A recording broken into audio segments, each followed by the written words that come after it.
సంవత్సరం అదే కోల్పోయాడు. భక్తులు చాలా మంది కోల్పోయాడు. అలా ఉండకూడదని అపోస్తులు ఆ ప్రాణాలు సైతం వచ్చేసరు కదా. ఆయన వస్తాడు, మనం సిద్ధపడాలి. రేపు మనం ఉండం, ఏ టైంకి ఎలా ఉంటుందో తెలియదు. ముందుగానే మనం సిద్ధపడాలి. రాత్రి కన్నా మీరు తిరిగి వెళ్తున్నారంటే దేవుని వాక్యాన్ని హృదయంలో పెట్టుకుని వెళ్ళాలి. క్రీస్తు పుట్టుకు పరమార్థం తెలుసుకుని వెళ్ళాలి.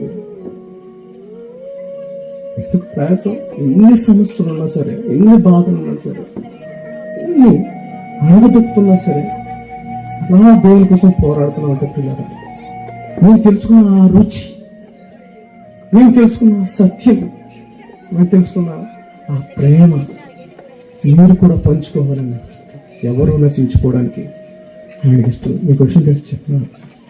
మనందరి కోసం ఆయన ఏడుస్తున్నాడు. అక్కడ